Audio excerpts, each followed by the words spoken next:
meniti jalan dan keteladanan beliau hingga akhir zaman nanti. Para pemirsa di mana saja berada rahimakumullah, sahabat-sahabatku, sahabat hijrah yang kami cintai karena Allah Subhanahu wa taala. Melanjutkan kita untuk mempelajari keteladanan indah pada figur, kepribadian dan karakteristik Rasulullah sallallahu alaihi wasallam yang dikupas tuntas oleh Imam At-Tirmidzi rahimahullah dalam kitabnya Syama'ilun Nabi. Dan tidak terasa kita pada kesempatan kali ini, para pemirsa semua, sudah sampai kepada bab ke-38.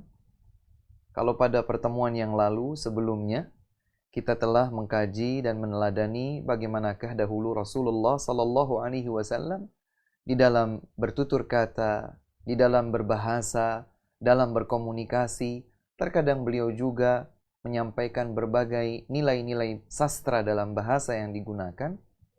Maka di kesempatan bab ke-38 kali ini, insya Allah kita akan mengkaji keteladanan beliau Rasulullah sallallahu alaihi wasallam saat beliau begadang. Sahabat, biasanya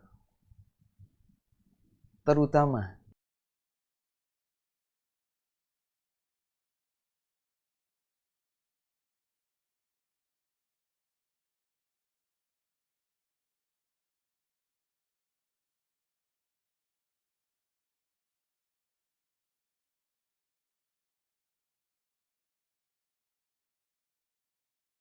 lambat untuk tidur, banyak yang dilakukan.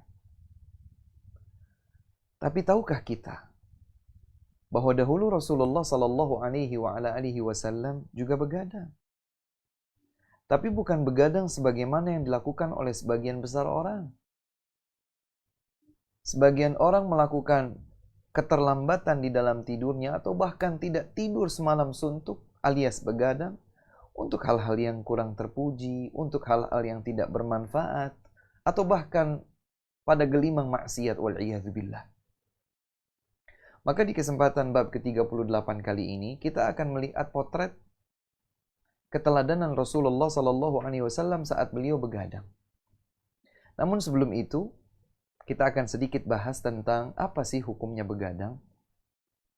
Disebutkan dalam beberapa riwayat, di antaranya adalah yang diriwayatkan oleh Al-Bukhari dan Muslim dari sahabat mulia Abu Barzah radhiyallahu anhu. Beliau berkata, "Kana Rasulullah sallallahu alaihi wasallam yakrahu an-nauma qabla al-isya wal haditha ba'daha." Kata Abu Barzah Al-Aslami radhiyallahu anhu, adalah Rasulullah sallallahu alaihi wasallam membenci tidur sebelum, tidak suka tidur sebelum Isya. Wal haditha ba'daha, sebagaimana beliau benci bincang-bincang setelah Isya. Subhanallah. Beliau Rasulullah sallallahu alaihi wasallam tidak suka tidur sebelum Isya dan tidak suka bicara setelah Isya. Artinya selepas salat Isya beliau tidur. Tidak tidur sebelum Isya, tapi tidurnya setelah Isya. Bukan tidur sebelum Isya, kemudian setelah waktu salat Isya justru berbincang-bincang sampai larut. Tidak.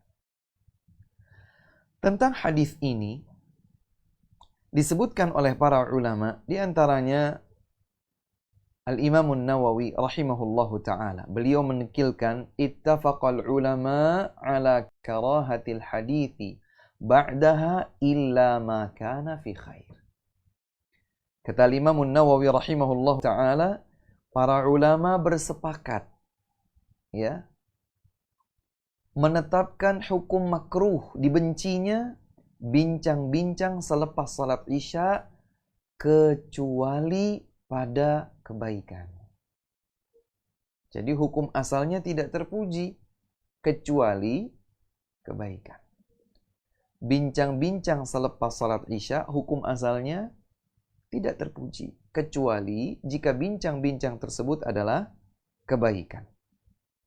Demikian pula Al-Imam Ibnu Rajab Al-Hambali rahimahullah dalam kitab beliau Fathul Bari, perlu diketahui bahwa Fathul Bari, buku dengan judul Fathul Bari yang berisi tentang syarah Sahih Al-Bukhari ada dua.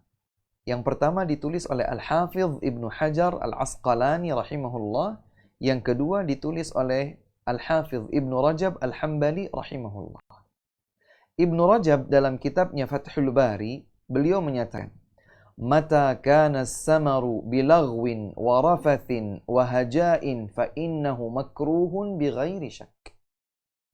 Manakala begadang itu isinya adalah kesia-siaan, perbuatan yang kotor, hal-hal yang buruk dan menjijikkan, maka itu dibenci tanpa keraguan.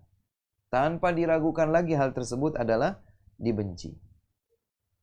Apa sebabnya hal tersebut menjadi dibenci? Kenapa begadang itu melek setelah salat Isya, tidak langsung tidur selepas salat Isya itu dibenci? Sababu karahatil hadithi ba'dal Isya annahu yuaddi ila sahar.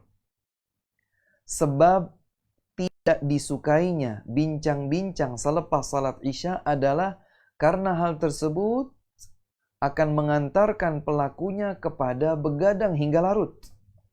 Wa yukhafu minhu ghalabatun naumi an qiyamil laili aw adh-dhikri fihi bal an salati subhi fi waqtihal jaiz aw fi waqtihal mukhtar awil afdal.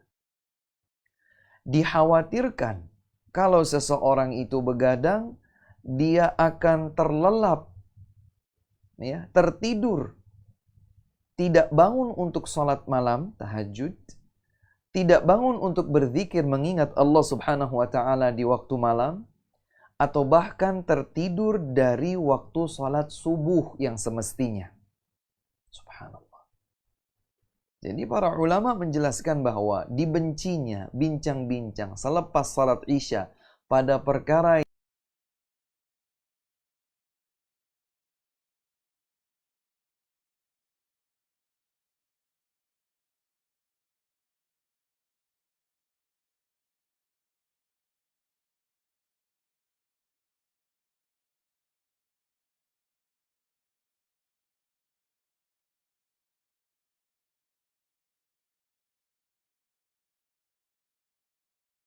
indah tuntunan agama kita yang mulia ini. Al-Hafidh Ibnu Hajar dalam kitabnya Fathul Bari, beliau juga menyatakan, "As-samaru ba'daha qad yuaddi ila an-naumi 'anis subhi." Begadang selepas salat Isya dapat mengantarkan seseorang tertidur dari pelaksanaan salat subuh. Aw an waqtihal mukhtar aw an qiyamil lail, atau dari waktu yang masih boleh dilakukan salat subuh, atau juga tertidur dari salat tahajud. Kemudian Al-Hafidh Ibnu Hajar menukilkan perkataan Umar ibn Al-Khattab radhiyallahu ta'ala anhu, "Asamaran awwalal laili wa nauman akhirahu?"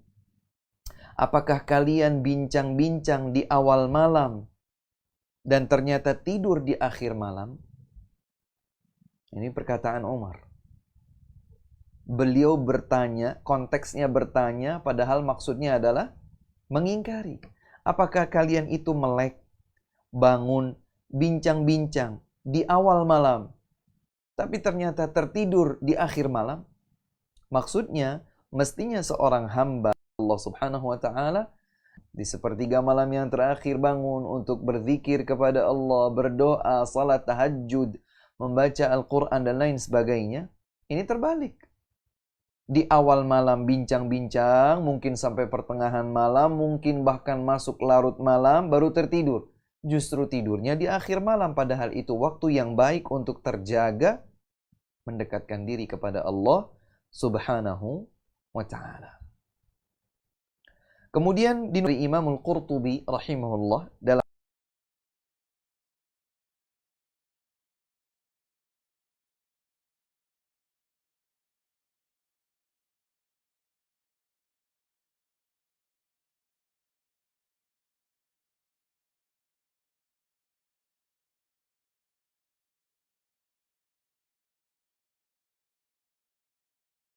Rifal Ma'ash, hikmah pada tercelanya bincang-bincang selepas salat Isya adalah sesungguhnya Allah telah menjadikan malam itu untuk tenang, istirahat, tidur. Tapi ternyata seseorang bincang-bincang di malam hari, dia jadikan malam harinya seperti siang, padahal mestinya di waktu sianglah dia menjalankan putaran kegiatan aktivitas. Faka'annahu qasada ila mukhalafati hikmatillahi allati ajra 'alaiha wujudahu. Seakan-akan orang yang begadang seperti itu, dia telah membalik hikmah Allah Subhanahu wa taala. Artinya Allah jadikan siang untuk aktivitas sehingga kita tergugah, bangun. Malam Allah jadikan tenang untuk istirahat, malamnya untuk berbagai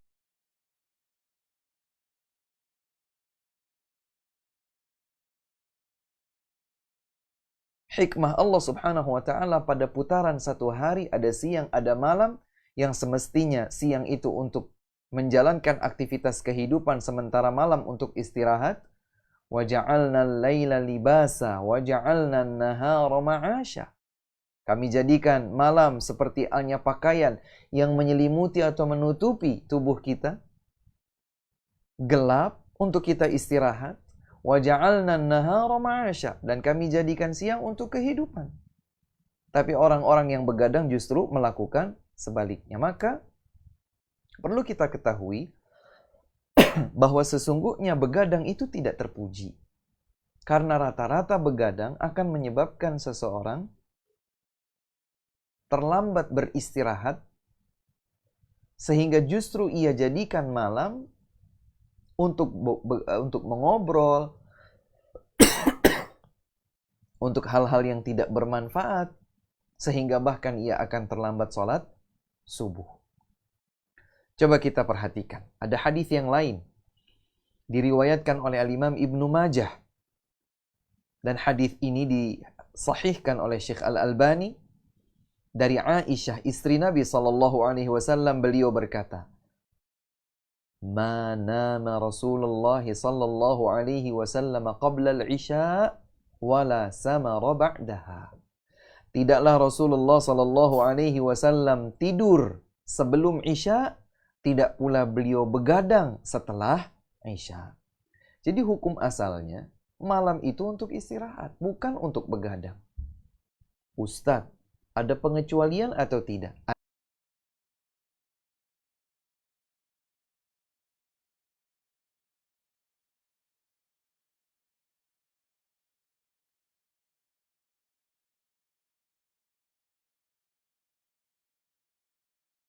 Ala alihi wasallam juga pernah bersabda, la samara illa li ahadi rajulain li musallin aw musafir. Rawahu Ahmad wa sahahahu Al-Albani bimajmu'i turuqih. Diriwayatkan oleh Imam Ahmad dan dinilai sahih oleh Syekh Al-Albani dengan berbagai jalur periwayatannya, bahwa Rasulullah SAW bersabda, tidak boleh begadang kecuali satu di antara dua jenis orang. Yang pertama, yang begadang untuk sholat. Silakan kalau mau sholat malam, dari awal malam atau mayoritas malamnya dia gunakan untuk sholat, begadang untuk sholat, ini boleh, dikecualikan. Atau yang kedua, musafir, seseorang yang sedang safar, yang memang malam harinya ia gunakan atau ia sedang gunakan untuk malam. Untuk safar, malam harinya dia gunakan untuk safar. Dan perlu diketahui bahwa dahulu safar itu dilakukan bukan seperti sekarang, ya, dengan transportasi yang sarananya sangat memanjakan, ya, bisa tidur, selonjor dan lain sebagainya. Dulu seseorang yang melakukan safar di malam hari artinya dia harus terjaga dari tidurnya, melakukan perjalanan, apalagi di tempat-tempat terik seperti padang pasir, ya. Akan terasa nikmat baginya untuk melakukan perjalanan di malam hari karena tidak ada terik matahari yang menyengat. Maka kata Nabi SAW, yang untuk kebaikan ibadah dirinya kepada Allah Subhanahu wa taala,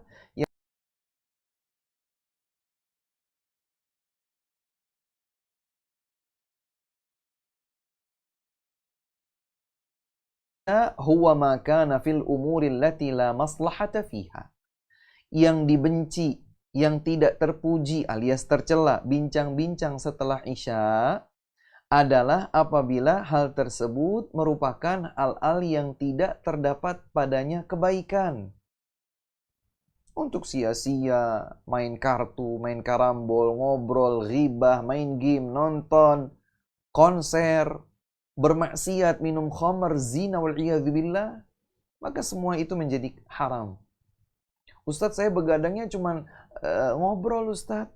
Ketemu teman lama, makan kacang kulit, kemudian minum kopi. Nggak ada apa-apa, Ustadz. Kami tidak berjudi, kami tidak bernyanyi-nyanyi, kami tidak zina, kami tidak minum khamar. Selama tidak ada hal-hal yang haram dilakukan, maka begadang itu dilihat. Jika ada maslahatnya, maka dia minimal akan menjadi baik atau mubah. Tapi kalau ternyata tidak ada nilai kebaikannya, tidak ada dampak positifnya sama sekali, maka hal tersebut tercela. Kemudian Imam Nawawi melanjutkan, amma ma fihi maslahatun wa khair fala karahata fihi. Adapun yang seandainya ada maslahat atau kebaikan, maka tidak dicela.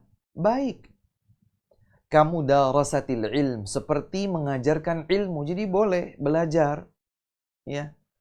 Begadang setelah Isya ada bincang-bincang tapi sedang mempelajari ilmu. Wa hikayatis salihin, atau membaca hikayat kisah kaum salihin untuk menggugah motivasi kita agar semakin mendekat kepada Allah. Wa muhadatsatil dhaif, atau sedang menyambut tamu. Ada tamu yang kebetulan tiba di malam hari selepas Isya misalnya. Bukan kemudian kita biarkan saja. Mungkin dia butuh untuk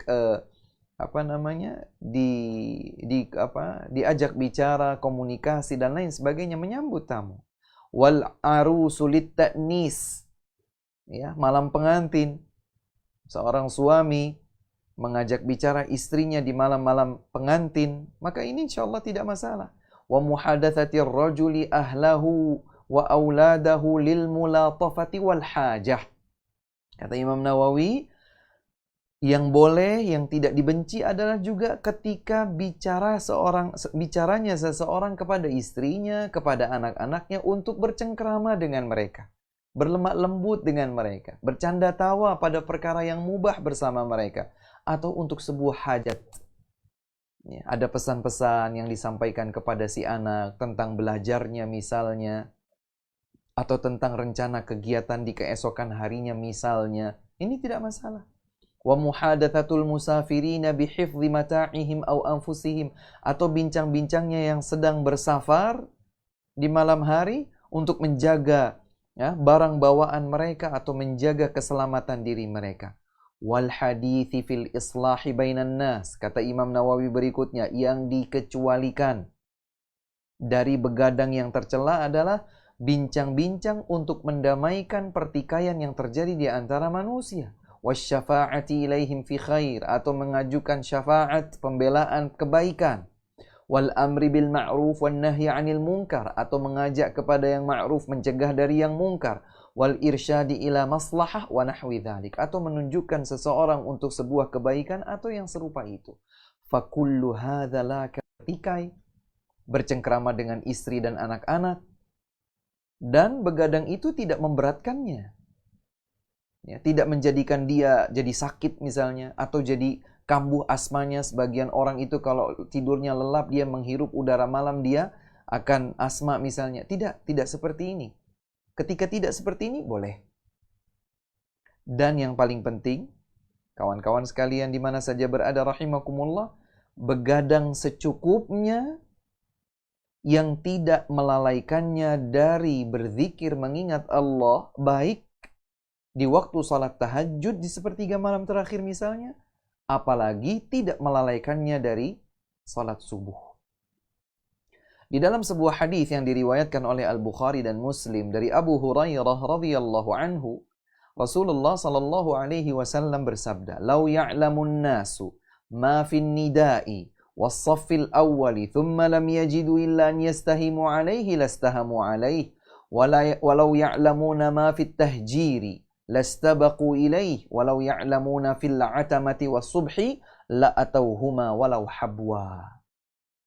Seandainya orang-orang itu mengetahui keutamaan yang ada pada azan, mendengarkan dan menjawab azan, memenuhi panggilan azan, datang menunggu salat hingga dikumandangkannya azan.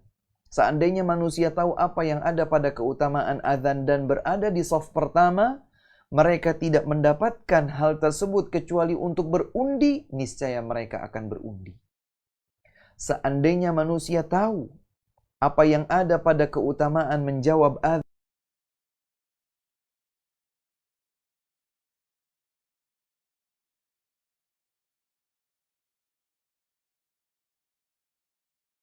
Allahu Akbar.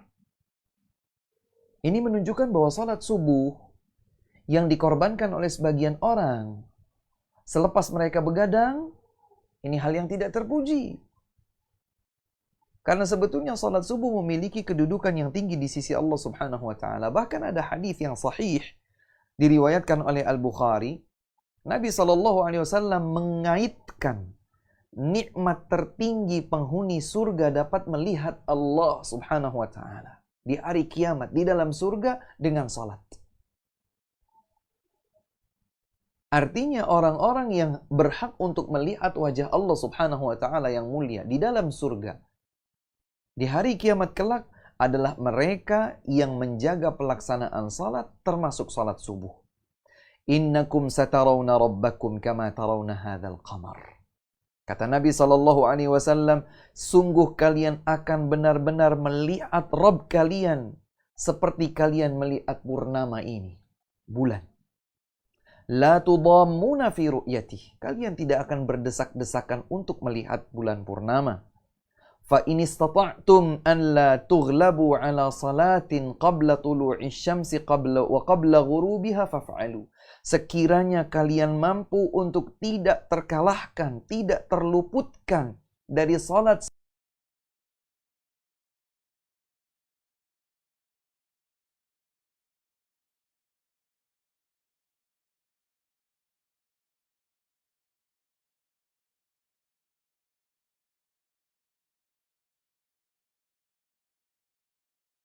mulia, maka jangan sia-siakan salat subuh. Dan beberapa kali diriwayatkan dari Nabi SAW bahwa beliau tidak bincang-bincang dulu selepas Isya. Ini boleh. Pada batasan yang mubah, sesuai dengan hajat, tidak memberatkan, bukan pada perkara yang maksiat, bersama keluarga, ini boleh. Ya, ini tidak masalah.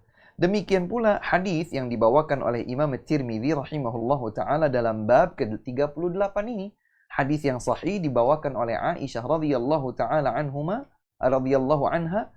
Hadisnya panjang tentang kisah Aisyah radhiyallahu taala anha mengenai 11 wanita, ya.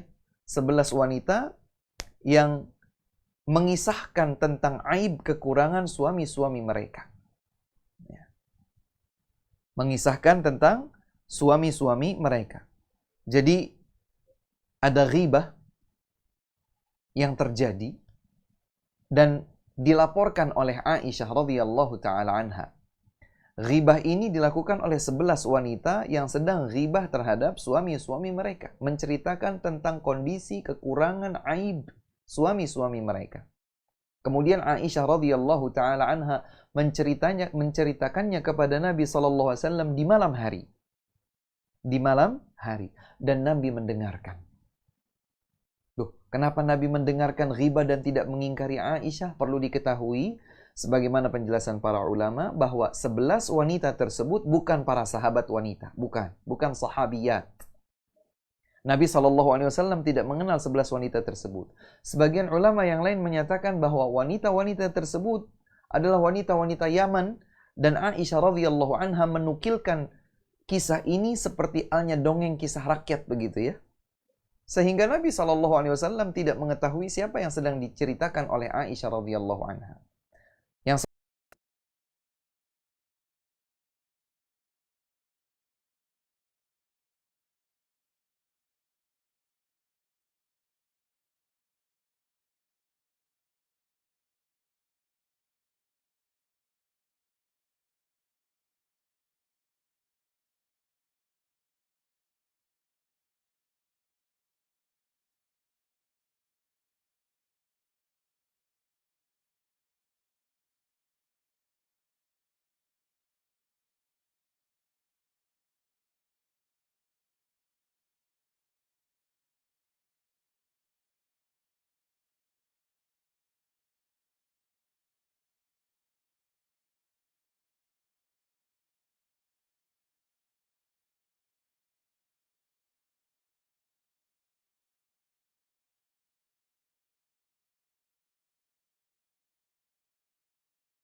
yang bukan maksiat, yang tidak memberatkan, dan berpotensi tidak mengganggu bangunnya kita untuk esok di salat subuh.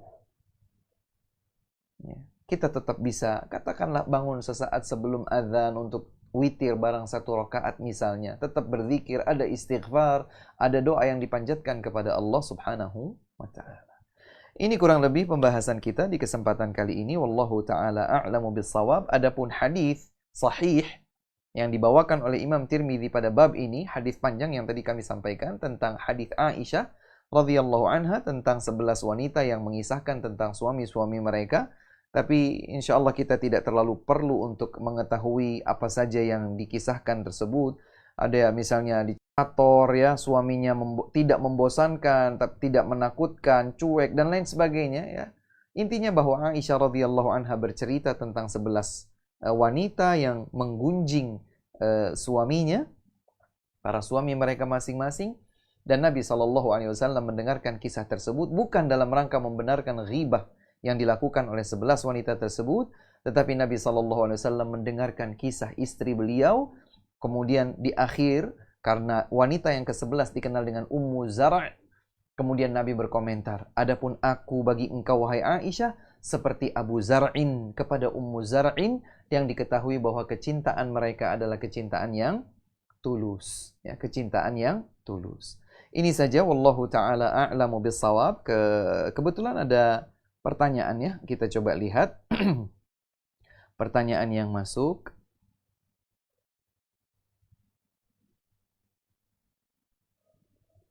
Bagaimana jika seseorang bekerja shift malam, yang malamnya untuk bekerja dan pagi harinya untuk istirahat? Ini tentu termasuk yang dikecualikan ya, karena seseorang ketika bekerja, kemudian dia terikat perjanjian, terikat kontrak, ya, ada ikatan janji, kerjanya shift seperti para perawat, para penjaga keamanan misalnya, atau para operator mesin tertentu misalnya, atau para operator penerbangan itu apa namanya? Pilot ya, atau masinis kereta, atau sopir bis misalnya. Maka insya Allah mereka bukan sengaja tidak tidur karena mereka ingin menghabiskan malam mereka guna hal-hal yang sia-sia, tidak. Karena memang mereka menjalankan tugas mereka sebagaimana mestinya. Maka ini termasuk yang dikecualikan, bahkan ini merupakan kewajiban yang harus mereka tunaikan. Ya. Yang disampaikan sebagai bincang-bincang untuk membicarakan tentang wanita, tentang khamr, tentang zina, wal'iyadzubillah dan seterusnya, maka inilah yang dilarang. Ini yang dilarang. Ini haram, tidak boleh. Tidak boleh. Karena sekedar menyia-nyiakan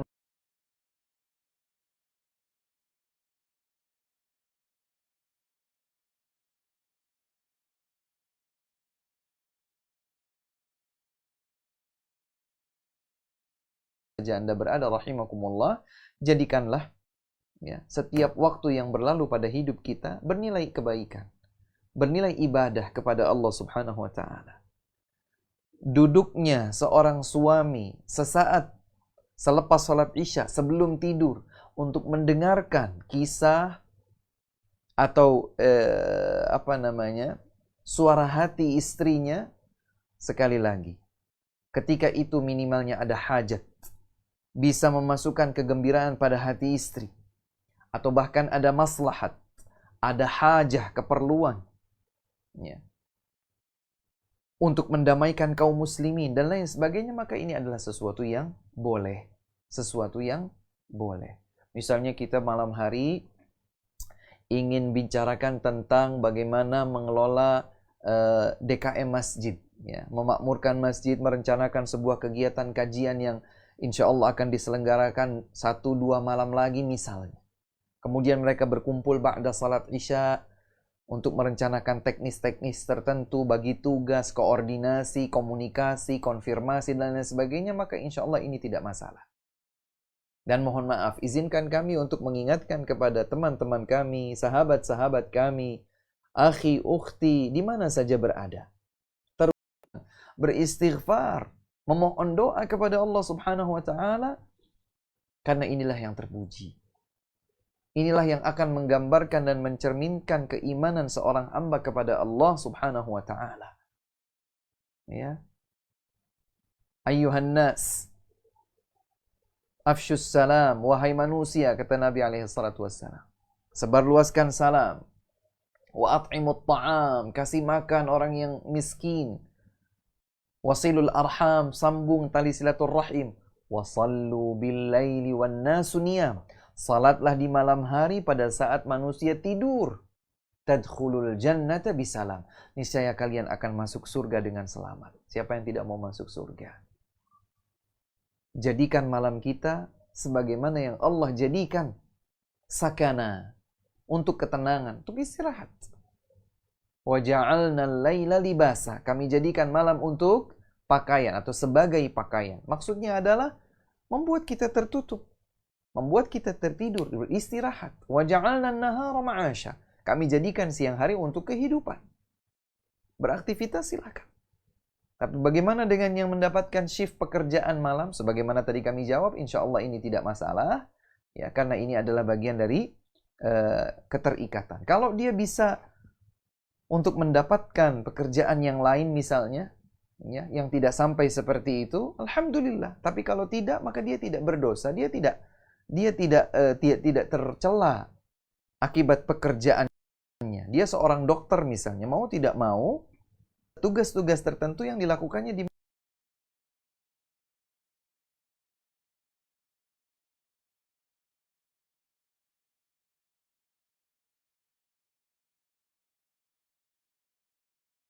tentang begadang. Teman-teman, terutama kaula muda, di mana saja berada, yang kami cintai karena Allah Subhanahu wa taala. Say no to begadang. Sudah cukup. Yang selama ini sudah dilakukan, biarlah. Semoga ini bisa perlahan kita tutup. Berlatih bahwa ketika salat Isya, kita sudah mempersiapkan diri, sebentar lagi saya akan tidur. Jangan sampai larut. Maka dengan seperti ini, kita bisa meneladani keteladanan indah dari Rasulullah sallallahu alaihi wa ala alihi wasallam. Waktu salat Isya di wilayah Magelang dan sekitarnya sudah tiba. Terima kasih atas segala perhatian dan kebersamaan kita dalam kajian di kesempatan malam hari ini. Semoga menjadi ilmu yang bermanfaat bagi kita semua. Wabillahi taufiq wal hidayah. Wa akhiru da'wana anilhamdulillahi rabbil alamin. Salam hormat kami untuk segenap anggota keluarga di rumah. InsyaAllah kita jumpa kembali di kesempatan yang akan datang. Subhanakallahumma rabbana wa bihamdika. Syahadu an la ilaha illa anta astaghfiruka wa atubu ilaik. Wassalamualaikum warahmatullahi wabarakatuh. Allahumma